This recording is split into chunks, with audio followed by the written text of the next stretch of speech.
My name's Eli, I'm 34, and I've always been the responsible sibling. Not the favorite, not the rebel, not the golden child, just the one who showed up on time, paid bills, and remembered everyone's birthdays. I work in finance, live alone, and don't really make a fuss about much. My family is loud, close-knit in that performative way, and very good at pretending everything's just peachy while sweeping real problems under the rug. I've always been sort of adjacent, involved but not embraced. The kind of guy you invite to weddings but never ask to be in the photos.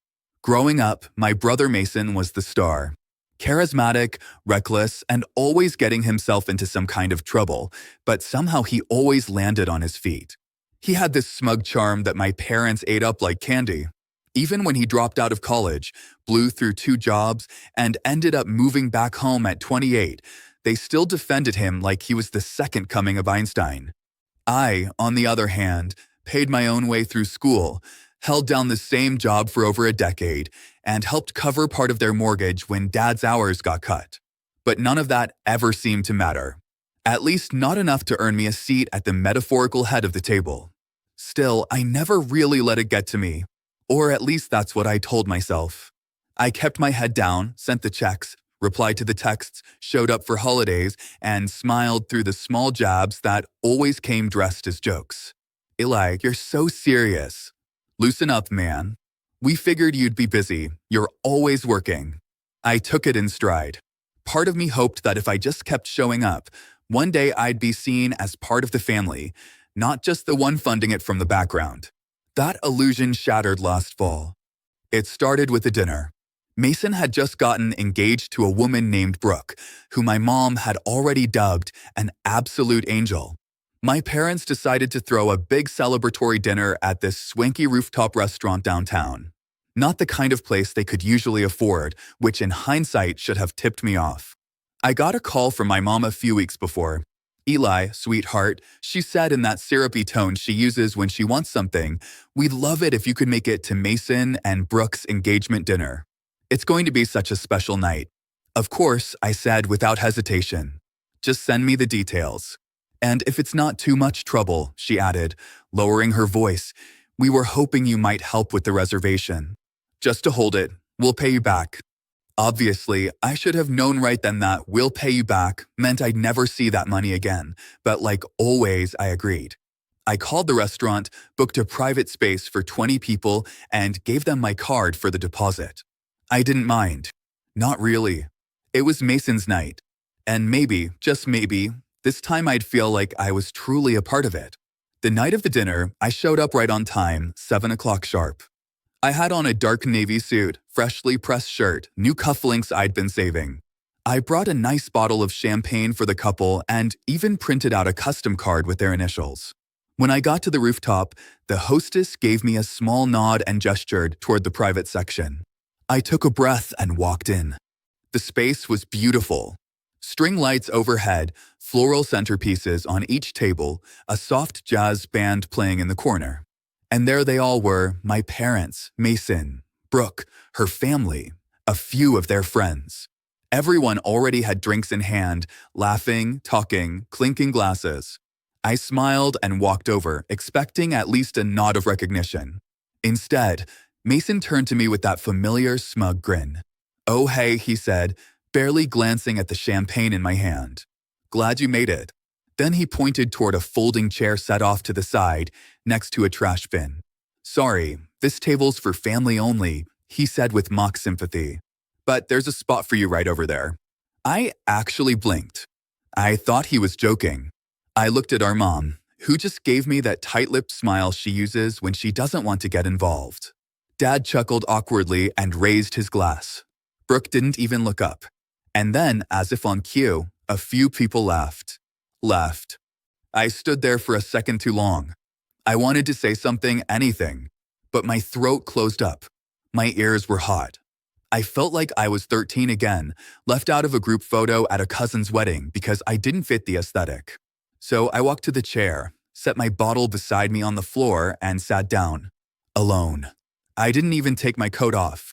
The waiter came by and asked if I was with the party. I nodded silently. He didn't ask any more questions, just handed me a glass of water and moved on. I sat there for almost 2 hours while they laughed, toasted, opened gifts. I watched my brother give this long speech about how lucky he was to be surrounded by his closest people. I watched my mom tear up when Brooke called her the best future mother-in-law a girl could ask for. No one even asked if I wanted to order. Eventually, dessert came out, some kind of elaborate layered cake with edible gold flakes. The band played a slow tune. The sun dipped below the skyline, and I realized not a single person had looked in my direction for the past 30 minutes. Then the check came.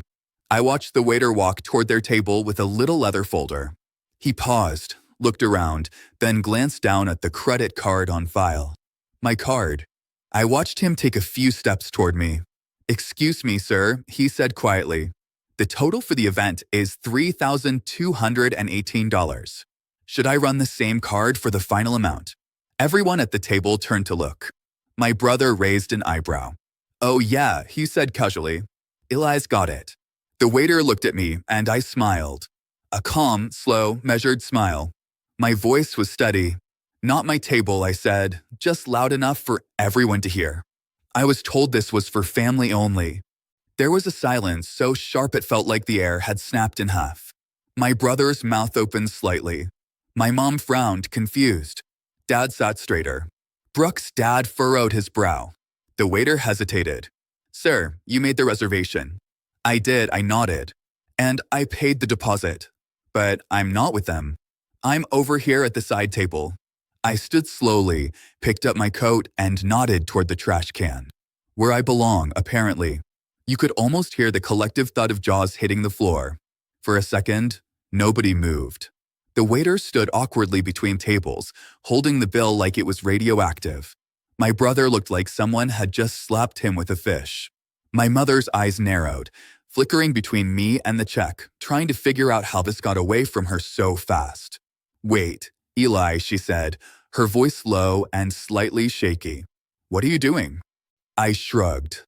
"Following the seating chart, Mom. Mason said this table was for family only." I assumed that meant I wasn't included. I looked at the waiter. "I didn't eat. I didn't drink. I wasn't welcome. So I won't be paying." "Don't be ridiculous," Mason snapped, the smirk cracking into something uglier. "It's just a joke, man. Lighten up. You always take things so personally." The room had gone quiet.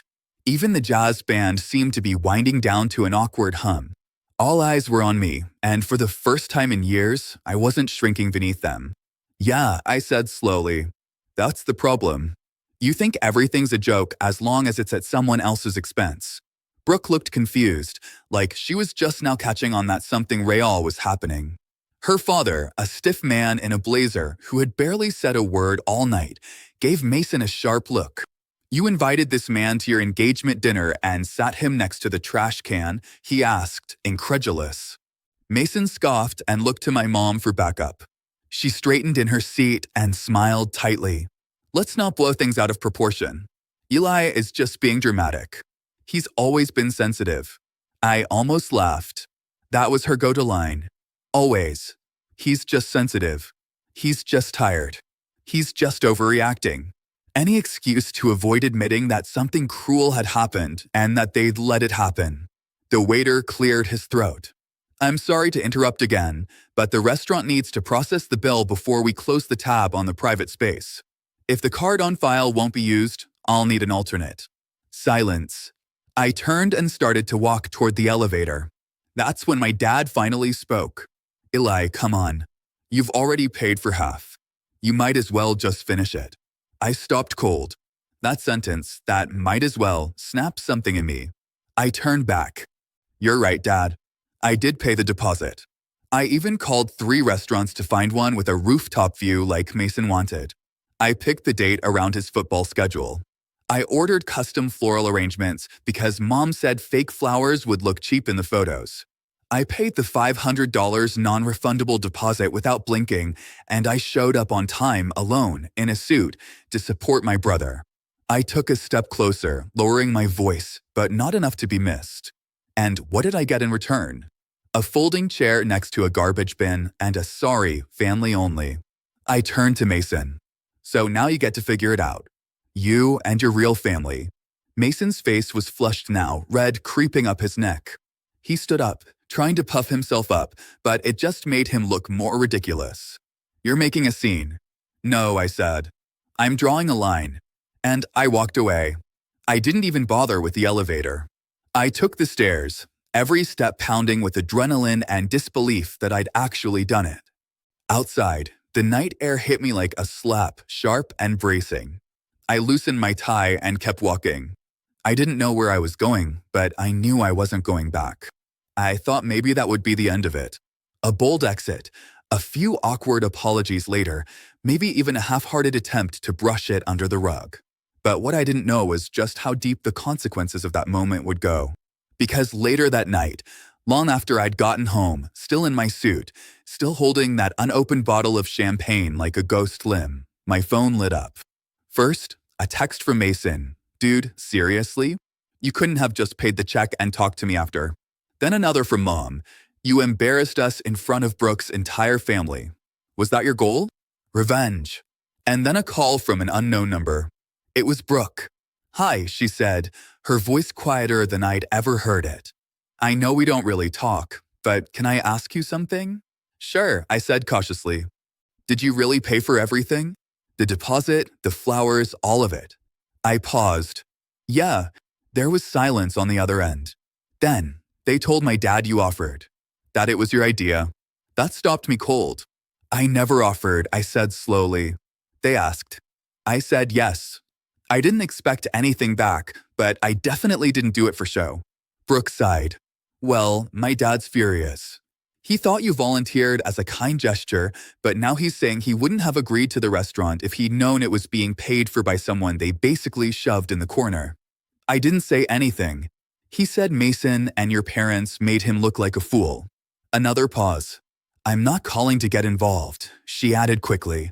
I just thought you should know. I thanked her and we hung up, but the fallout had only just begun. Over the next few days, things escalated faster than I expected. It started with Brooke's father having what Brooke later described as a meltdown. He'd paid for her private schooling, helped her start her marketing firm, and had apparently gone out of his way to plan a smooth, elegant engagement season only to find out the groom's side had lied about who paid for the venue, treated their own family member like trash, and stuck him with half the drinks tab after I refused to pay the rest. According to a mutual friend, Brooke's dad said something like, if this is how they treat their own blood, what happens when you marry into it? The ripple effects hit Mason like a freight train. Suddenly, wedding planning was on pause. Brooke had gone back to her condo for a mental reset, and the Pinterest boards vanished. My mother, in damage control mode, sent me a long email, not a text, not a voicemail, an actual email. The subject line was please. The body was 5 paragraphs of sugar-coated manipulation, all about how she never meant to hurt me, how she never realized I felt excluded, and how it would mean so much to the family if I'd just be willing to sit down with Mason and smooth things over. But nowhere in that letter was the word sorry. Just, we didn't realize, you misunderstood. Let's not let one silly night destroy the bond we've built. I stared at that last line for a while. What bond? Was it the bond where I drove 3 hours on Christmas Eve to bring gifts because Mom said Mason wasn't in the right headspace to shop for anyone? Or maybe the bond where I canceled my trip to Spain 2 years ago because Dad needed surgery and they didn't have money for a home nurse? Or the bond where I co-signed the loan on their second car without even being asked twice, the same car Mason borrowed and never returned? I let the email sit in my inbox. I didn't reply. 2 days later, my Aunt Karen, Mom's sister, called me. That surprised me. She wasn't exactly warm and fuzzy, but she was sharp. A no-nonsense businesswoman who ran her own interior design firm and always had this air of barely concealed judgment. I hadn't spoken to her in over a year. Eli, she said, I heard about the dinner. Of course you did, I said, trying to keep the sarcasm out of my voice. I'm not calling to scold you, she said quickly. I just want to say, good. About time someone shook the tree. That caught me off guard. She sighed. Look, I know how your parents are. Always brushing things under the rug. Always pretending things are perfect. But they've leaned on you too much for too long. And Mason? He's always gotten away with treating you like some kind of side character. I appreciate that, I said quietly. But why now? Because now the Whitakers are involved, she said, her voice dry. And your mom's panicking. She called me yesterday and asked if I'd be willing to talk some sense into you. I raised an eyebrow. And what did you say? I told her you didn't need sense. You needed space. And that maybe it's time they learned how to function without using you as scaffolding. That was the first time I felt like someone in my family actually saw me. Not as a checkbook, not as a punching bag, just as a person. Later that night, I got another text, this time from Mason. Bro, Brooke's dad just canceled the deposit on the wedding venue. Said we're not aligned in values. Fix this now. Can you help me? No, I'm sorry.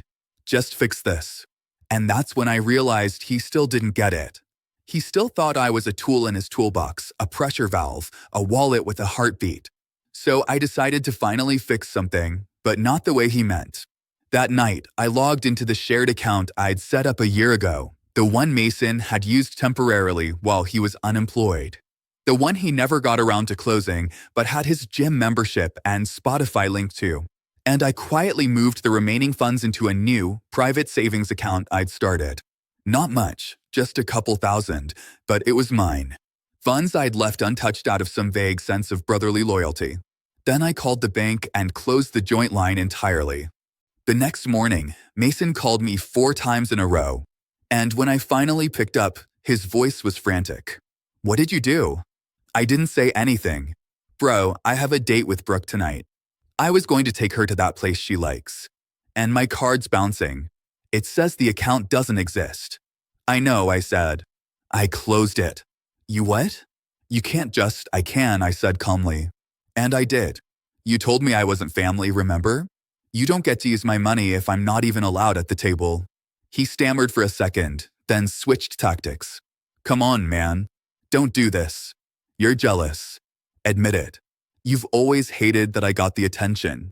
Now you're just throwing a tantrum because Brooke's dad took my side. I laughed. Actually laughed. Oh, Mason, you really think he's on your side? There was silence. Then I said, don't worry, man. You'll figure something out. You always do. Maybe ask Mom to open a line of credit in your name again. Or maybe Brooke's dad can teach you how to stand on your own. And I hung up. I don't know what Mason did after that, but a few hours later, my phone buzzed again. This time, not from him. It was an email from Brooke. Subject line, I think we need to talk. I stared at Brooke's email for a while before opening it. It was longer than I expected, polite but personal, formal yet laced with the tone of someone who was clearly unraveling. She started by saying she understood how awkward the dinner had been and that she hadn't realized how I'd been treated until everything came crashing down. She admitted she hadn't paid attention. I was so caught up in planning the perfect night, I didn't stop to see the full picture, she wrote. But her father had been furious. Furious not just because of the financial deception, but because of the principle of it. He said, if they can publicly humiliate someone who financially and emotionally supported the entire night, then I need to seriously reconsider who I'm marrying into. Brooke didn't mince words. She said Mason had downplayed everything at first, calling it a minor misunderstanding. But once her dad showed her screenshots of the restaurant invoice, he'd requested a breakdown from the manager. The lies started to crack. Mason had told her I insisted on paying, that I didn't want to sit at the main table because I was introverted, that I left early because I had a work emergency. But once I talked to the waiter myself, yes, I called the restaurant, she wrote, the story fell apart completely. Then came the part one didn't expect. I ended the engagement last night. I blinked. She explained that it wasn't just the dinner, that the whole situation had pulled back the curtain on behaviors she'd previously excused. The casual entitlement, the way Mason talked about me behind my back, the way her concerns were constantly minimized. He kept saying you were overreacting, she said. But honestly, you're the only one who reacted with any dignity. She ended the email with a short note. I'm not writing this to pit myself against Mason or to drag you into drama. I just wanted you to know I see it now. And I'm sorry I didn't see it sooner. I sat there for a long time rereading it. Not because I didn't believe it, but because I wasn't used to being believed. The next few weeks were oddly quiet. The family group chat died out completely. Mason tried calling twice more, but after I didn't answer, he stopped. I learned through the grapevine that he'd moved back in with our parents. Brooke returned the ring. Her dad sent out an official cancellation notice to the wedding venue and vendors. A few of Mason's old friends dropped off the map entirely, apparently. Some of them had been riding his coattails to Brooke's connections. I thought that would be it, that it would all just settle into silence. But then, one Sunday morning, I got a knock on my door. It was my mom. She stood on my front porch in a long cardigan, holding a Tupperware container of lasagna like it was a peace offering. Her eyes were puffy, her makeup thin. I didn't say anything, just opened the door a crack and waited. "I brought you dinner," she said. I didn't reach for it. I just wanted to talk. No excuses. That part surprised me. I let her in. She sat at my kitchen table like she used to when I was a kid. Same nervous fingers, same forced smile, but this time, no passive aggressiveness. "No, you're just tired." "No, he didn't mean it." She cleared her throat. "I owe you an apology." I crossed my arms. "Just one." Her face tightened, but she nodded. "Fair. Probably more than one." She took a breath. I didn't see it.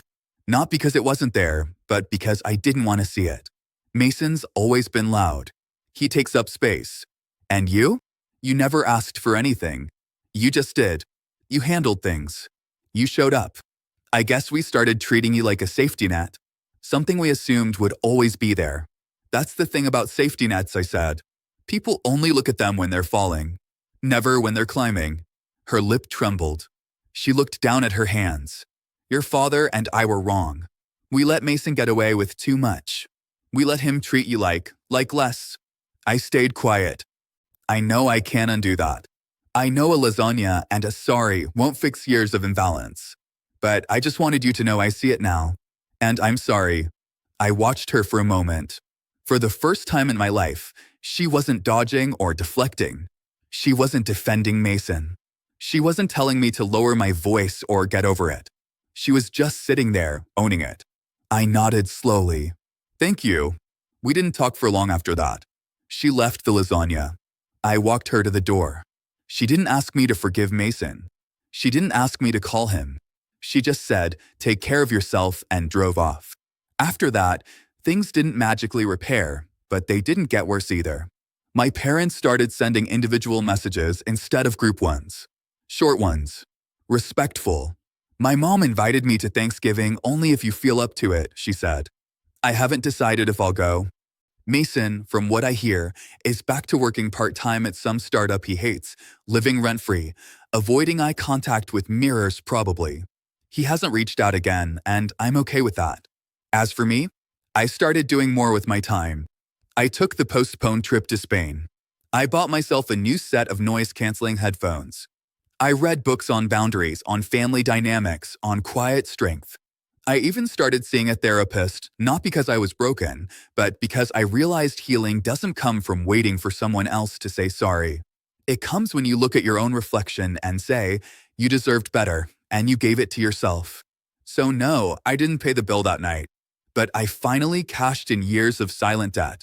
And for the first time in my life, I'm not sitting next to the trash can. I'm at my own table. And that table is mine.